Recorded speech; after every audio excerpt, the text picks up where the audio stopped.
आजकल गीता प्रेस की कृपा से सभी ग्रंथों के भावानुवाद हो गए हैं, तो लोग पढ़ने लगते हैं घर बैठे, और इसके कारण बहुत से लोग पढ़ पढ़ करके उनकी बुद्धि और खराब हो जाती है।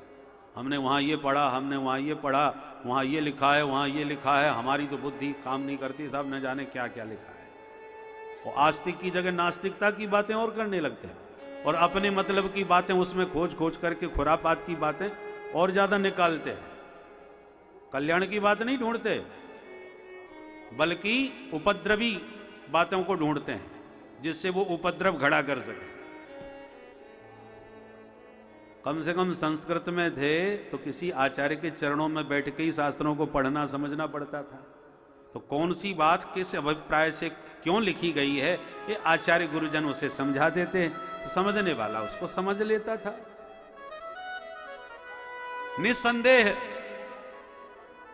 मेडिकल पर सारी दवाइयां बीमारी भगाने के लिए ही, रोग की औषधियां हैं, सबकी सब औषधियां, और उन औषधियों से सबका मंगल होगा, इसमें भी संदेह नहीं।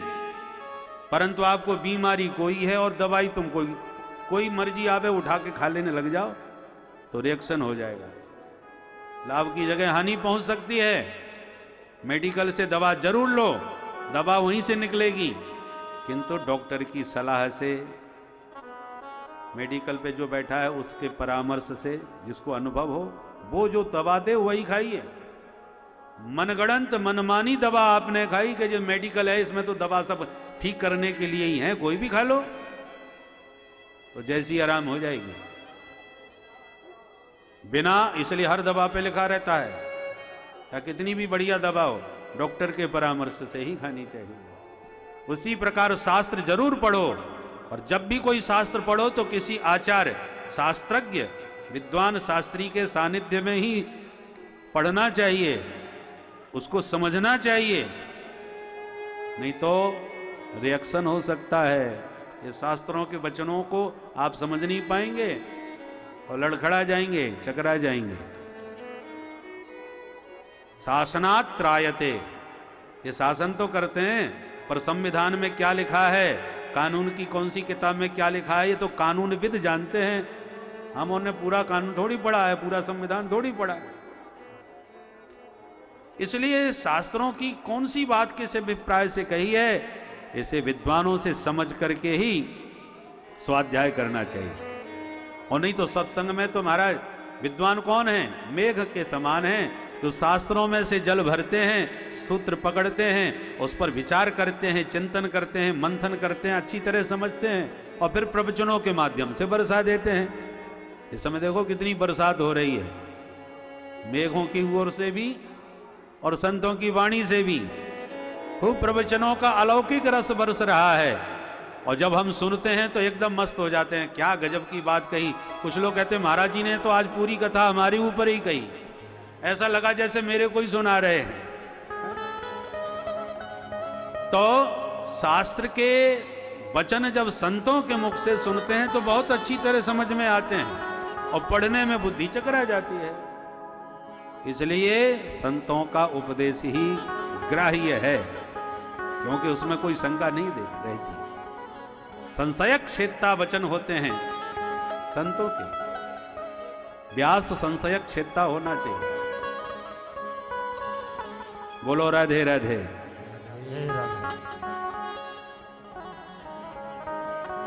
परंतु दिव्य सत्संग मिलता कब है? आजकल सत्संग भी बहुत सावधानी से करने की जरूरत है, क्योंकि आजकल खतरनाक सत्संग भी बहुत होने लगे हैं, शास्त्र विरुद्ध चर्चाएं होने लगी हैं, मनगणंत और मनमुखी पंथ प्रकट हो गए हैं।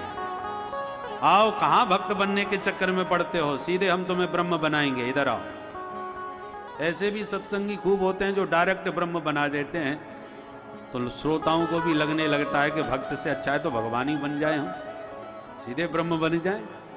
इसलिए आजकल भक्तों की संख्या से ज्यादा भगवानों की संख्या बढ़ती जा रही है। इसलिए सत्संग भी बहुत सावधानी से करने की जरूरत है। परंतु वास्तविक जो दिव्य सत्संग है वो कब मिलेगा? भाग्योदयेन बहुजन्म समर्जितेन सतसंगमं च लभते पुरसो यदा वै अज्ञान हेतु कृतमोहमदान्धकार न संविधाय हितदोदयते विवेकः।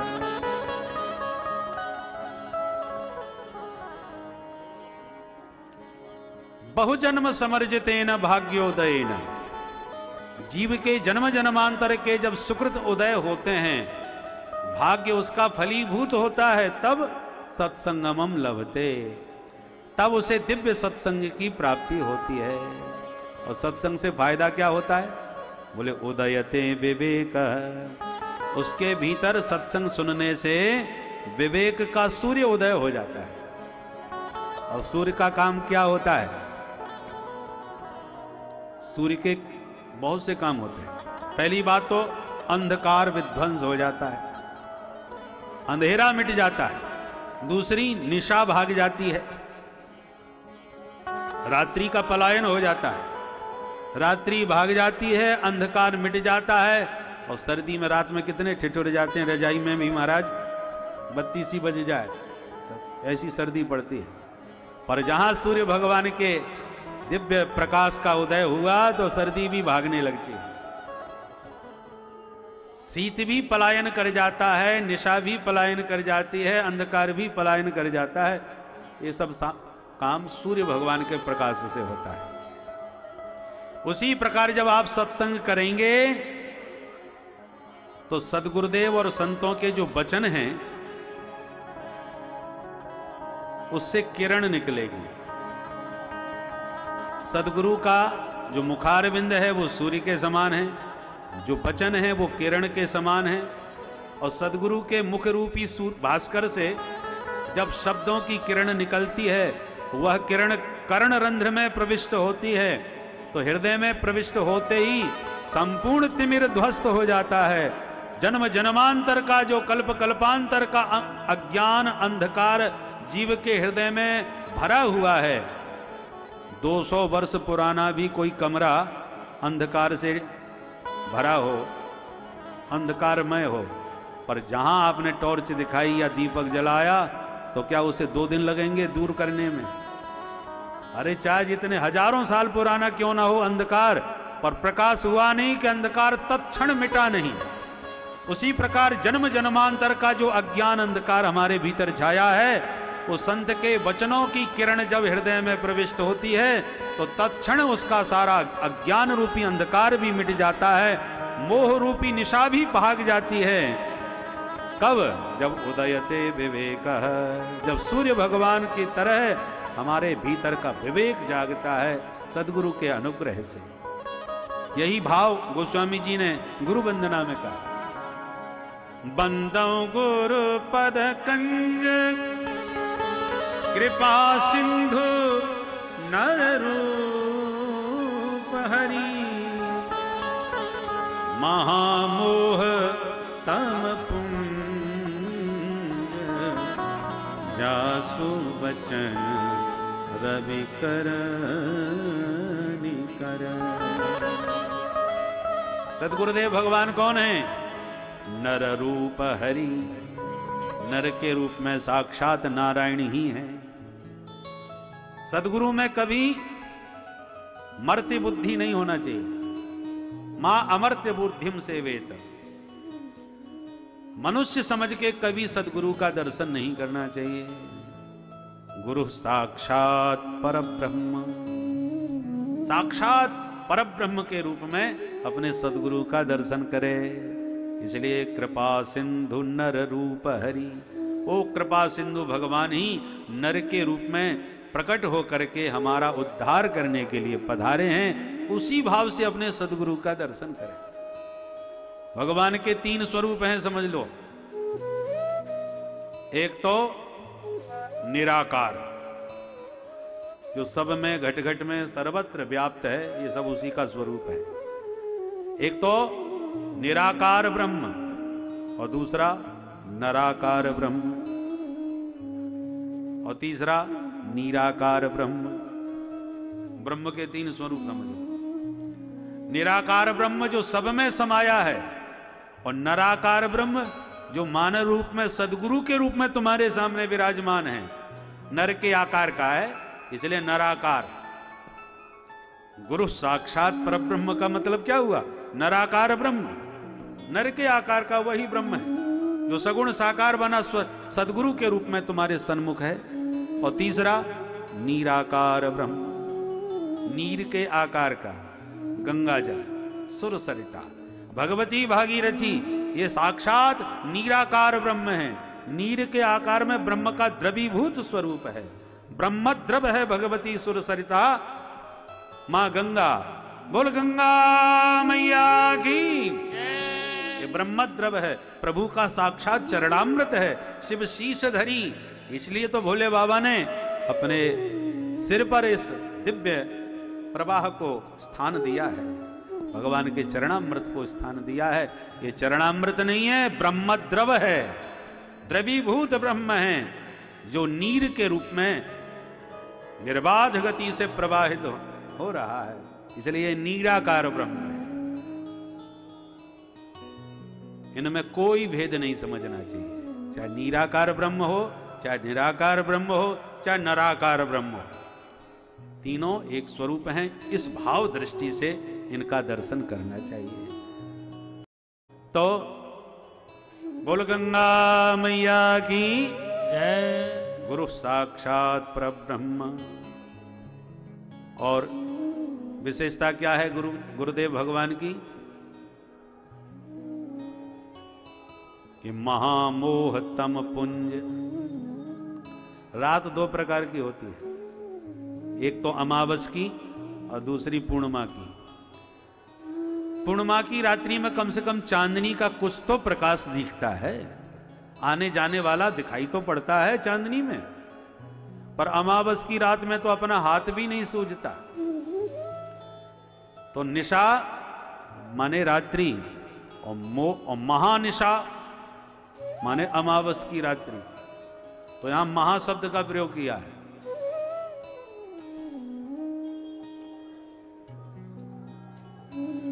महामोह तम पुंज। मोह निशा है ना, मोह निशा सब सो बनिहारा।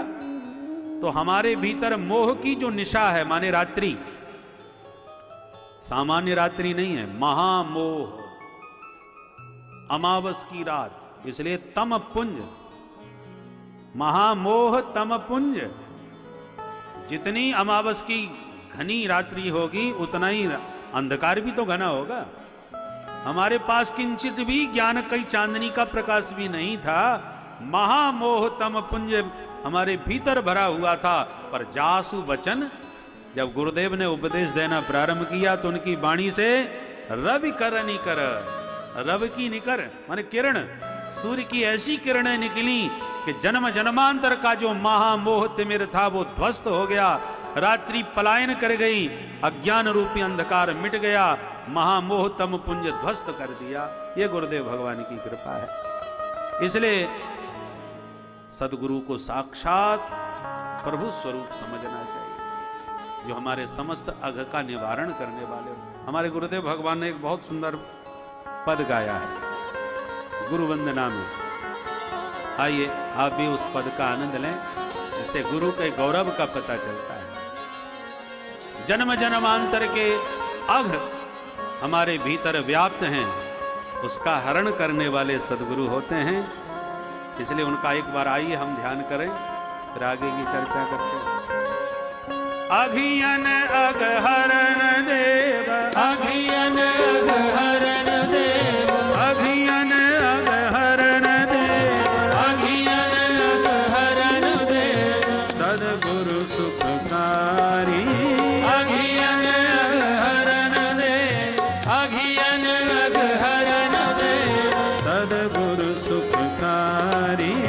अघियन अघ हरण देव, अघियन अघ हरण देव, आरत हर प्रभु कृपाल, भारत हरि प्रभु कृपाल, दीन बंधु प्रणत पाल, दीन बंधु प्रणत पाल, आरत हर प्रभु कृपाल, दीन बंधु प्रणत पाल।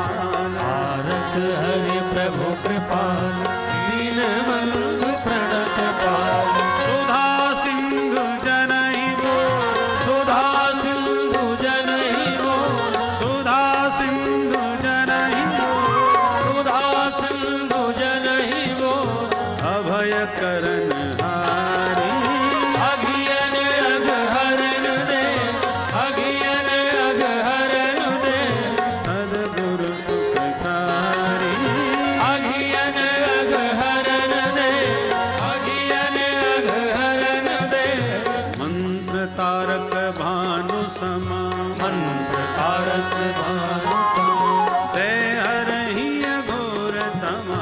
दय हरि घोर तमा। मंत्र क्या है?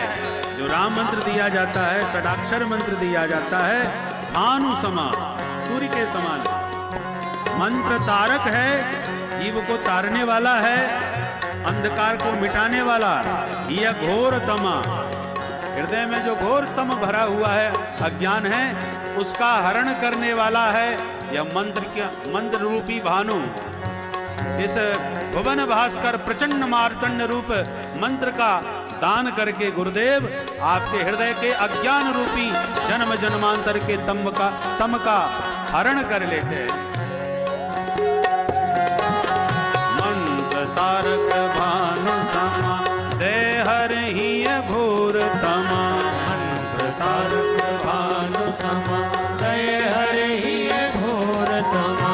ज्ञान ज्योति परम छाय ज्ञान ज्योति परम छाय ज्ञान ज्योति परम छाय ज्ञान ज्योति परम छाय जनहि करत पारी अघियन अघ हरन दे अघियन अघ हरन दे सद्गुरु सुखकारी अघियन अघ हरन दे अघियन अघ हरन दे राम में रामायण राम में रामायण बिलग होत नाहि चेत। तिलक होत नाहि चेत। अंधेरा जब मिट जाएगा तब होगा क्या? रात्रि भाग गई, अंधकार मिट गया, तब क्या हुआ? राम में, राम शब्द का अर्थ क्या है? रमनते योगी नाम हृदय, जो योगियों के हृदय में रमण करें वो राम है।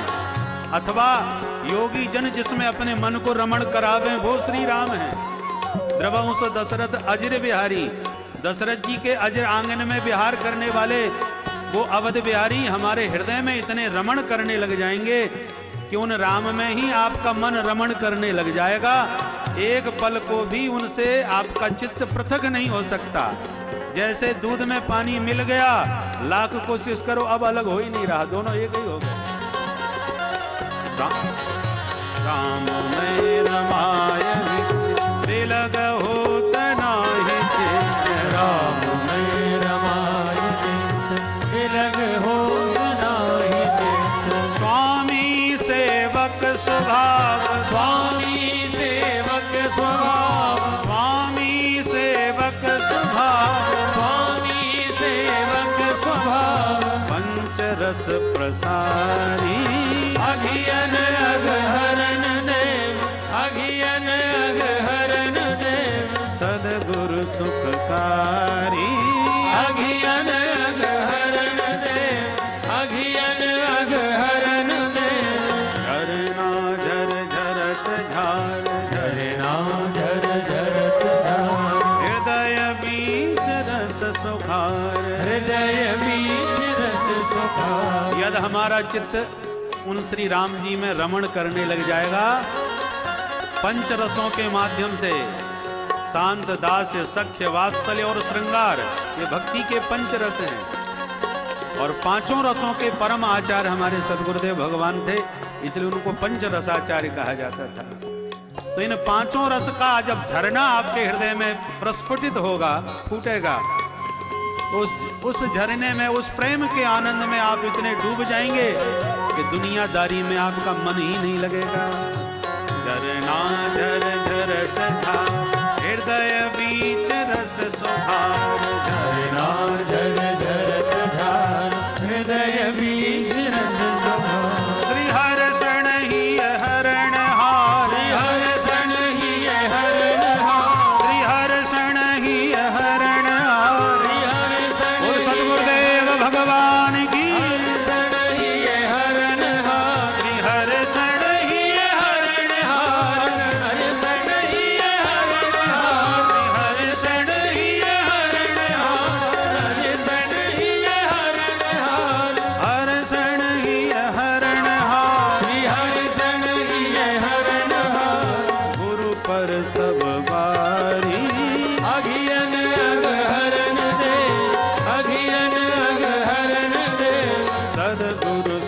सुखकारी। अघियन अघहरण देव, अघियन अघहरण देव, सद्गुरु सुखकारी। अघियन अघहरण देव, अघियन अघहरण देव, अघियन अघियन अघियन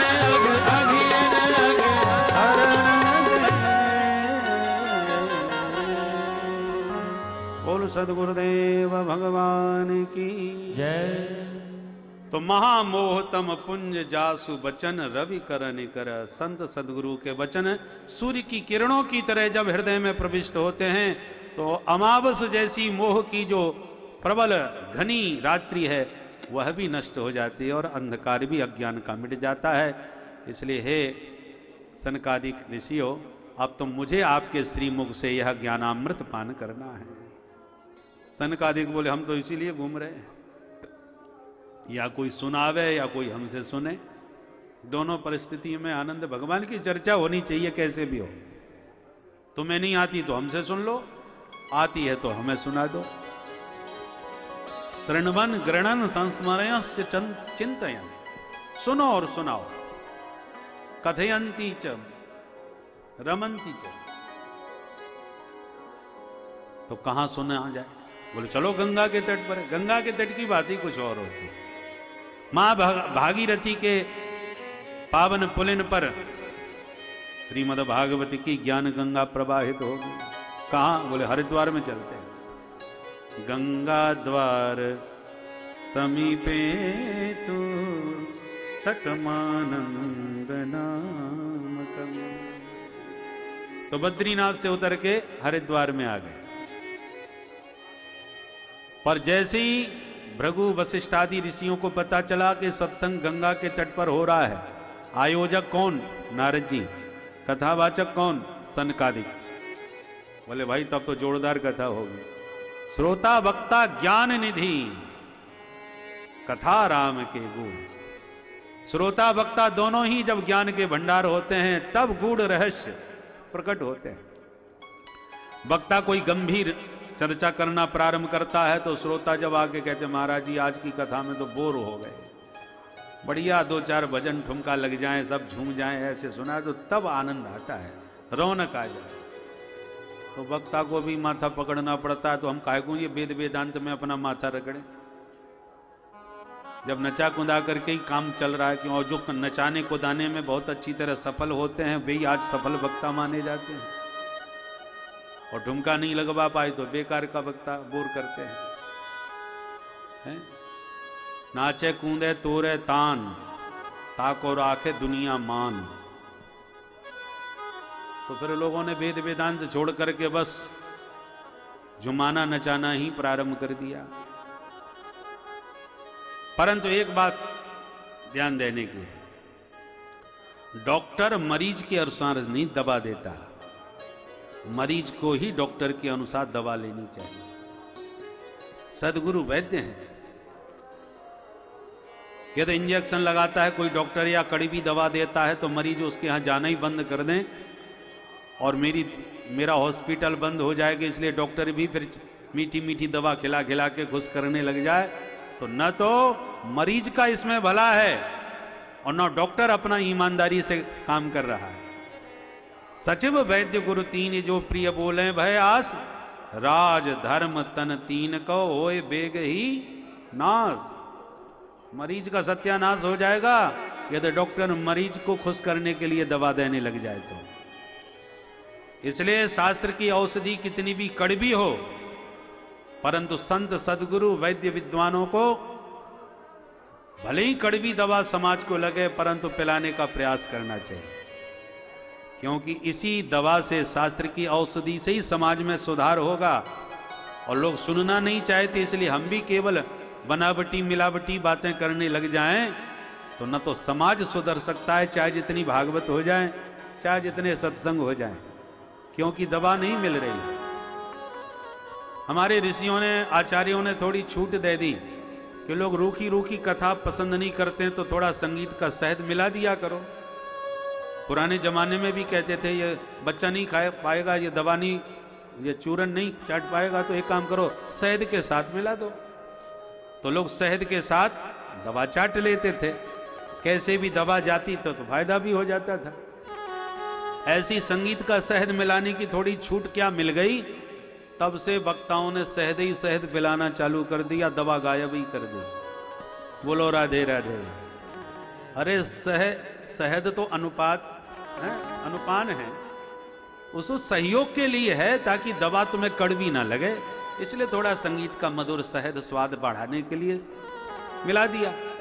परंतु यह दवाई नहीं मिलाएंगे उसमें, केवल शहद ही शहद चटाएंगे तो मुंह तो मीठा हो जाएगा, शहद किसी को बुरा थोड़ी लगेगा।